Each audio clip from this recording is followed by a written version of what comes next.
লিটনের performance salute করি তার পারফরমেন্স। আর খেলা যদি ড্র হয়ে যায় তাও আমার সিরিজ জিতবো, বাট আমি ড্রর দিকে যেতে চাই না। ফুল ক্রেডিট গোজ টু লিটন, শুধু না পুরো টিমকে আমি ক্রেডিটটা দিব। পুরো টিমটা যে দেখলাম, বাংলাদেশ টিমটা, আমি নিকট অতীতে এরকম টেস্ট ম্যাচে পার্টিকুলারলি এরকম একটা দলবদ্ধ পারফরমেন্স সবাই কন্ট্রিবিউট করেছে। মেহেদী মিরাজকে আপনি কী বলবেন, যেমন বোলিংয়ে তেমন ব্যাটিংয়ে। তারপরে আপনার যে ইয়াং ছেলেটা আমাদের নাহিদ রানা, দেখেন এই ইনিংসে সেকেন্ড ইনিংসে কী ফায়ারি বল করেছে। এবং ওইটা he is always a threat for opponent, ওই পেসে বল করলাম। তো সব কিছু মিলে this is a big achievement for Bangladesh cricket. এখনও আমি খেলা চলছে, 8টা উইকেট পড়েছে যখন আমি কথা বলছি। তো আমি তো বিশ্বাস করতেই চাই যে এই ম্যাচ আমরা ঘরে তুলব। তাহলে 2-0 হয়তো আমরা সিরিজটা জিতব। আর খেলা যদি ড্র হয়ে যায় তাও আমরা সিরিজ জিতব, বাট আমি ড্রর দিকে যেতে চাই না। আরও একটা দিন আছে। ওয়েদার ফোরকাস্ট পিন্ডিতে যেটা খবর নিলাম, বৃষ্টির সম্ভাবনা আছে কালকে। বাট কালকে পর্যন্ত খেলার আগে যেখানে অল আউট করে দেয়, 8টা পড়ে গেছে, আমার মনে হয় আজকেই অনেক দূর আমরা এগিয়ে যাব। তো লিটনের পারফরমেন্স, আমার দেখা একটা সেরা ইনিংস খেলেছে সে। ওই সময় 26/6 এই মেহেদী মিরাজ এবং লিটন যে ক্যারি করা test match is a game of patience, ধৈর্যের খেলা। পার্টিকুলারলি ব্যাটারদের জন্য, বোলারদের জন্য ধৈর্য হারাইতে নেই। এবং ব্যাটিংয়ে আমাদের এই সমস্যাটা ছিল। আমি Redmi 13 স্টাইল বানাই দুনিয়া কাঁপায়। আমি স্মরণ করতে পারি না কবে আমি দেখেছি লাস্ট যে বাংলাদেশ এরকম খাদের থেকে পড়ে যে 26/6 ওখান থেকে বেরিয়ে এসে একদম 260-তে চলে গেছে।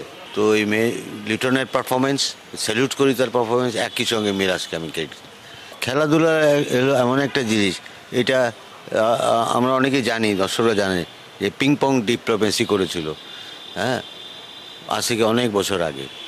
সেই আমেরিকার রিটায়ার্ড প্রেসিডেন্ট ছিল নিক্সন, উনি গেছিলেন চায়নাতে, তাদের মধ্যে ওই পিং পং নিয়ে তারপরে তার দেশের সম্পর্ক ডেভেলপ করার। তো খেলাধুলা এমন একটা মাধ্যম, যেই খেলাধুলার মধ্যে কিন্তু প্রত্যেক দেশের খেলোয়াড়দের মধ্যে একটা সম্প্রীতি তৈরি হয়।